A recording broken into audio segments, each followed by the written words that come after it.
嗨，我是 TG。首先超感谢赤狐大大的帮忙，飞到香港帮我带回一台 Switch 2。辛苦了，辛苦了。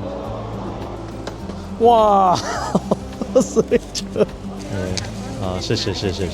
之前在6月6号有开过一次 Switch 2的全程开箱实况，一条龙从头到尾走完所有设定过程给大家看。这里直接做重点整理跟总结，节省大家时间。首先是资料转移，前面一直对，就会到这个画面。我建议选全部转移，如果不小心选到否，或是后来想转移 ，Switch 2的资料管理可以不按转移，不必担心这边选错。大约传送30GB 的档案过去 ，Switch 2只耗时20分钟左右，非常快。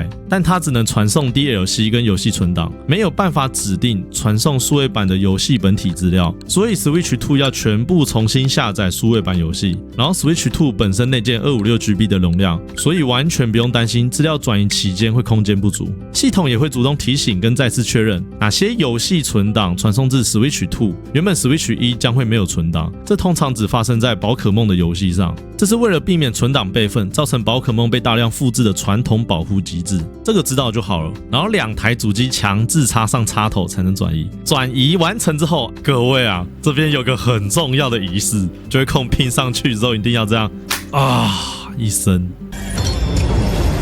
恭喜各位，后继机 Switch 2完成。2台方起比较一下 ，Switch 2的萤幕大约比1多1/4倍的大小，一个6.2寸，一个7.9寸。原本 Switch 1萤幕只支援到 720p 60Hz，Switch 2支援到 1080p， 而且有 HDR， 更新率 120Hz， 也就是画面张数最多可以跑到120帧。不过目前还没有游戏可以解开这项120帧的封印，期待未来哪天有游戏可以解开这个神圣的封印。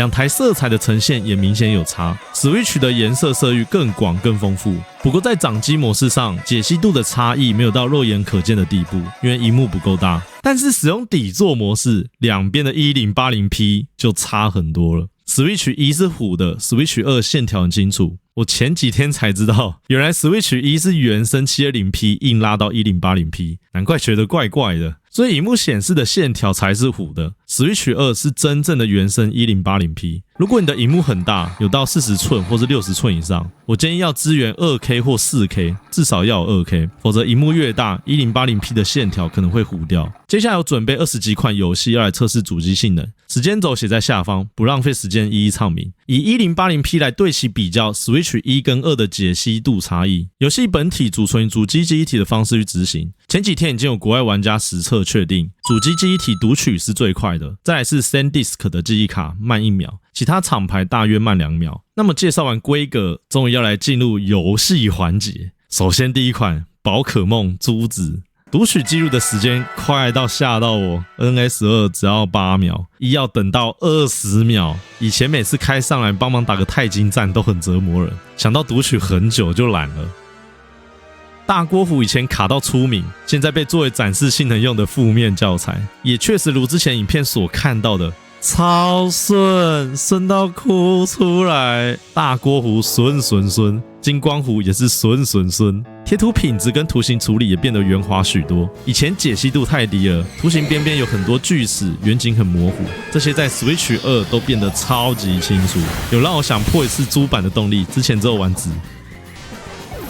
盒子的读取速度也变快了，虽然之前有优化过一次，已经大幅改善读取问题，但是 Switch 2已经快到很像以前在玩旧世代翻盒子的感觉，彻底解决掉宝可梦图片像竹笋一样慢慢冒出来的问题。那个感觉跟视觉真的差很多。除了等待宝可梦日夜在10月16号上市，珠子是目前对宝可梦迷冲 NS2 首发的最大价值。如果你每天都在玩珠子，那可以考虑尽早入手 Switch 2，几乎没有坏处。再来是宝可梦阿尔宙斯，很可惜受惠意外不大的一款。1代读取时间14秒，2代读取时间13秒，仅快1秒。画面有吃到解析度，线条变清楚，帧数更稳定，目测应该是30帧。剑盾也是吃到读取跟解析度的红利，没有其他加强。再来众所期待的萨尔达传说旷野之息，右边是额外付费的 Switch 2加强版，左边是 Switch 1版本，差非常多。1代读取时间23秒，2代14秒。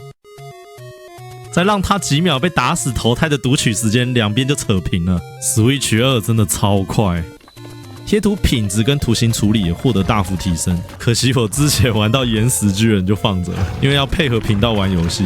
我这边萨尔达的观众应该很少，不好意思各位，我只能很粗浅的展示前期内容给你们看。突然蛮庆幸还没破旷野之息跟王国之泪，有打算私底下拿来休息玩掉，也有可能突然改变心意，决定要实况给大家看，都有可能。欢迎在下方留言，让我知道想看的人有多少，我再决定怎么办。再来看王国之泪。右边也是付费加强版，一代读取时间13秒，二反而比较慢15秒，两个都在同样地点读档，意外接近平手。画面也是肉眼可见的强化，我有玩一下子给大家看。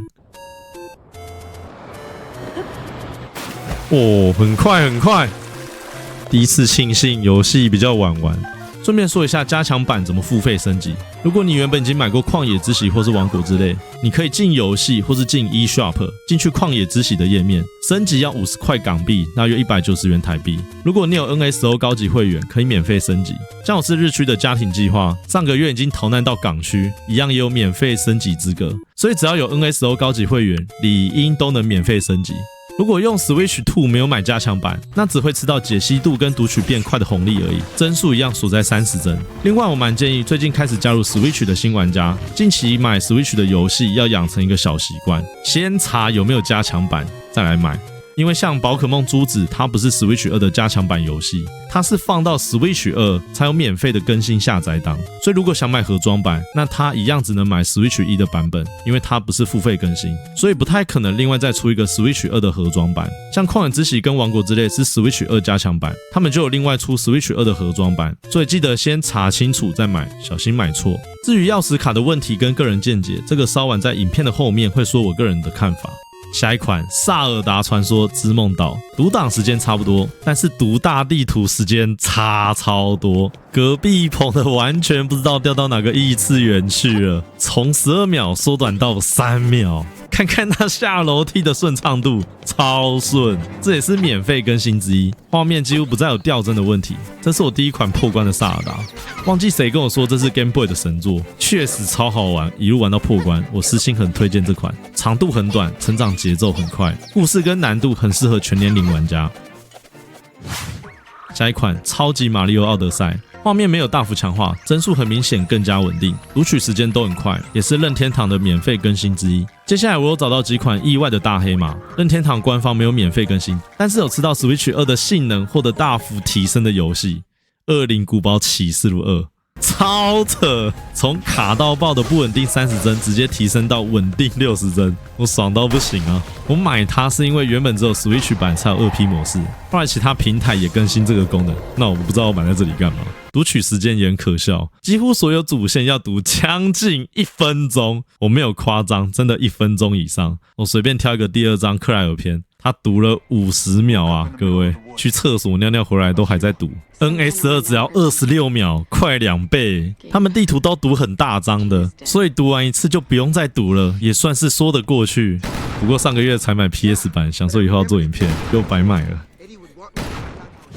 再来是无双系列，战国无双4 DX、三国无双7 with 猛将传，还有最后悔买在 Switch 的蛇魔3U， 这3款都是没有更新的，直接吃到主机性能往上提升。战国无双是一样获得帧数提升，保持在稳定的60帧。不过比起底座模式，我觉得掌机模式的表现更为惊艳，因为 Switch 2的萤幕真的非常棒，120Hz， 我不知道 DJI 有没有办法拍出这种感觉给你们看，整个视觉上是非常满足的。包括三国无双7也是大进步，吕小姐的 R1 大绝完全不掉帧了。无双系列用掌机模式玩真的是差最多的，我个人也蛮推荐这2款，而且用 Switch 玩2P 真的非常方便。买在这里有蛮大的诱因是方便性跟2P方便。可惜蛇魔无双3U 没救了 ，NS 里面有最后悔买在这里的游戏。Switch 2有解决卡顿问题，但帧数一样锁在30帧。真田幸村开觉醒无双卡到爆炸，根本幻灯片，敌人被打身上没有特效，整个是很阉割的阉割版，优化非常差，被刚才2款无双吊打。下一款血咒之城，特地为了库玛桑跑去买这片。当初我买 PS4 版，你们可能有点好奇为什么阿汤哥，因为我知道每次打开抽屉都能看到阿汤哥在吊飞机，很舒压。这片以前在 Switch 1发生各种灾难导致出名，听说读取非常慢，来看一下到底有多慢。Switch 2 2秒搞定 ，Switch 1 10秒还行，不过两边都一样，有些会突然卡一下，画面上的东西一多也是lag到不行，帧数不稳定30帧。Switch 2玩起来没有顺到哪，而且游戏本身也不适合30帧，有些敌人动作很快，30帧根本没办法判读。Switch 1我玩一下我就要哑起来了，光这个换图黑画面快1秒就要倒站了，根本不适合出在 Switch 上面，完全不推荐，只推荐 PS 跟 Steam 版。接下来这堆是我测试下来没有差很多的游戏：魔兵惊天录3、异界锁链、异域神剑2、黄金国3。X 魔物猎人崛起、密特罗德生存恐惧、八方旅人，这些都没有免费更新，配置也吃不太到 Switch 2的加强，大多读取有变快一点，解析度变好，少数游戏的读取完全没有变，两边速度一样。魔兵惊天录3的过场影片是预录好的，不是即时运算，所以原本 Switch 1看会卡顿的地方 ，Switch 2一样会卡顿，画面感觉有变清晰一点，大致上差不多。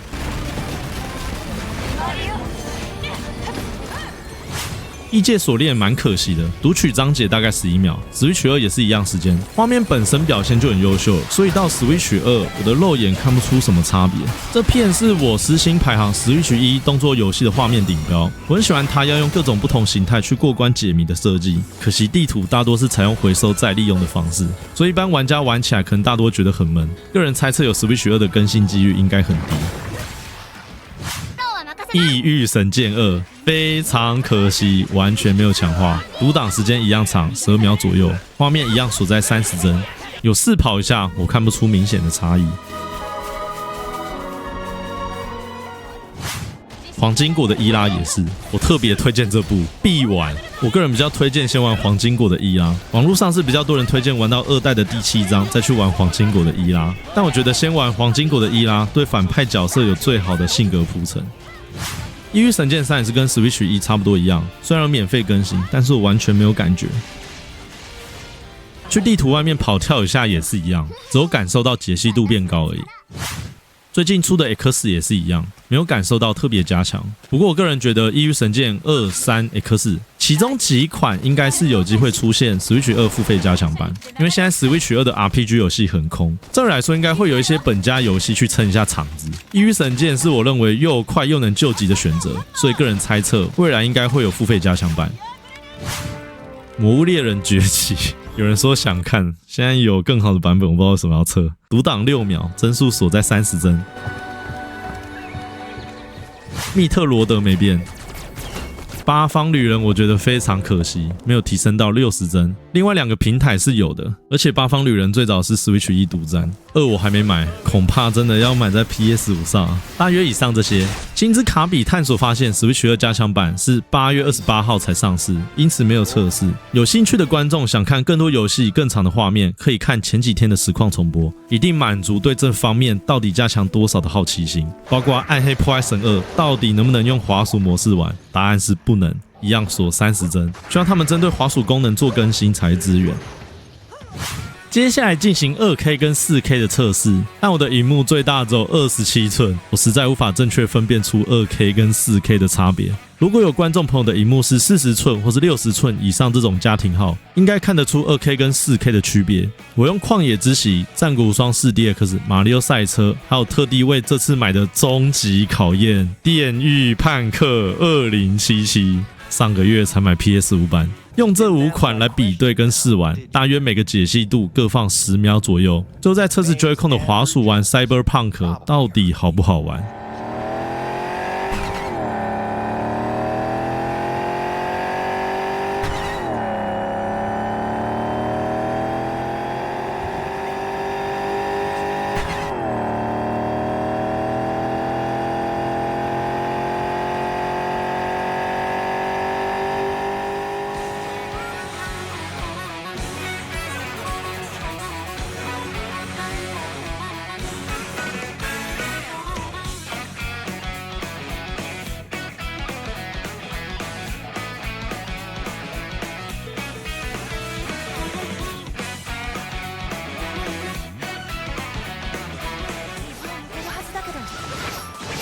焦ったところで仕方ねえ。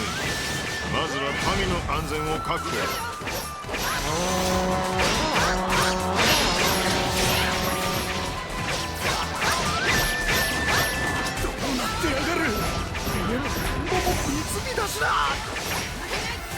落ち着いて、ここは危ないわ。城の方へ逃げて。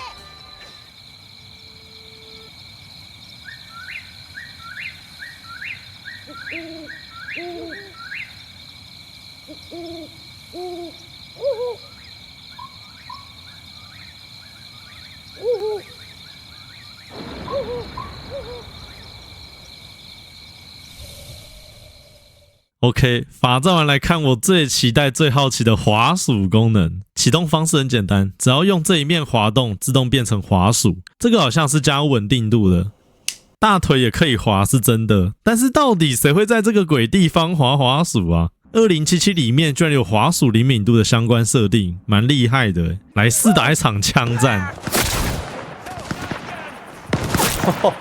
好，很不习惯。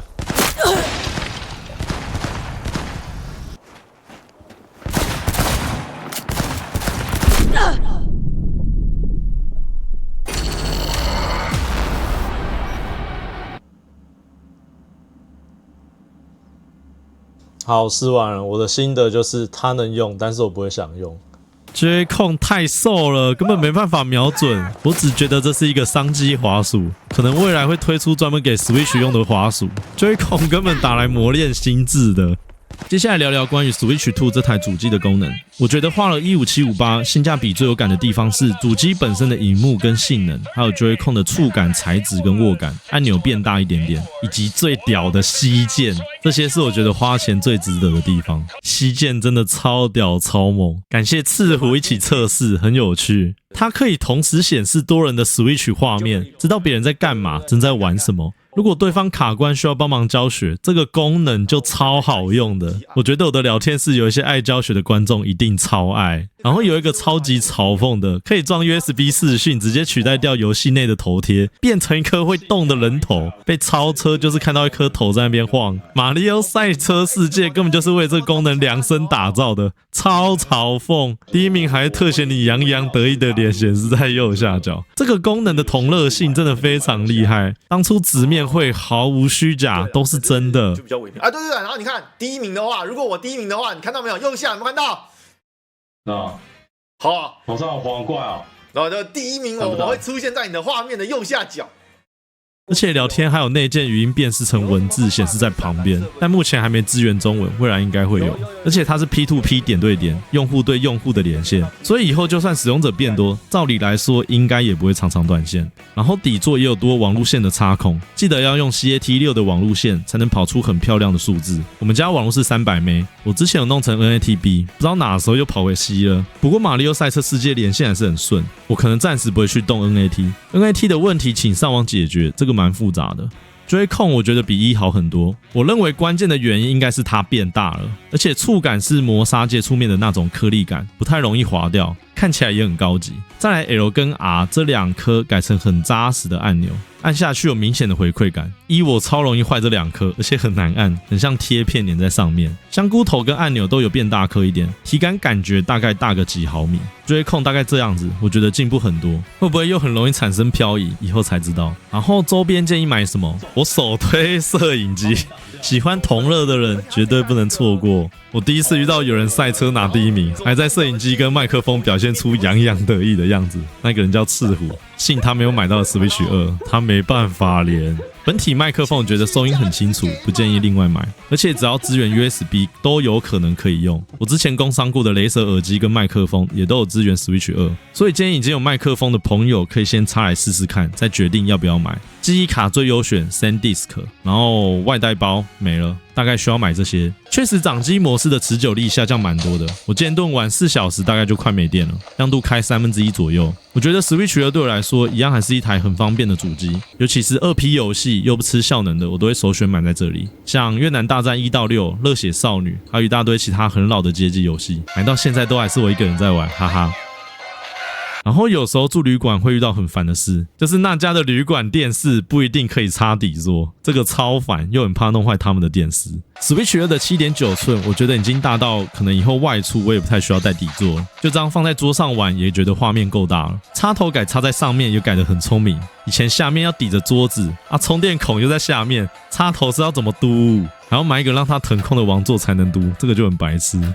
然后讲一下钥匙卡这个东西，钥匙卡的官方介绍我会放在置顶留言。如果你跟我一样，可能过了10年、20年还会拿老主机出来考古的玩家就要注意了。钥匙卡本身是个空卡，它插入主机之后，一样需要网络下载游戏本体才能玩，所以钥匙卡本身不具有游戏本体资料，它只具有验证权限的功能跟数位权限转移。之前 Wii 商店在2019年1月31日关闭，根据 AI 解释，已经购买过的数位版，即使删掉游戏，还是可以下载。我不知道真的还假的，我手边也没有 Wii 可以测试。我原本对数位版的永久下载是有疑虑的，那目前看是我杞人忧天。总而言之，钥匙卡是这样的形式在贩卖，多知道几件事情也是保护自己的权益。最后到底该冲 Switch 2还是再等等？如果前面展示过的游戏，像宝可梦珠子、旷野之息、王国之泪、马里奥赛车世界，其中有一款烧到你，或是你不喜欢浪费时间等游戏读取，那我建议你冲首发。如果这些游戏你已经玩到没有再玩了，那我建议等10月16号的宝可梦之夜，或是有喜欢的同捆机再来买。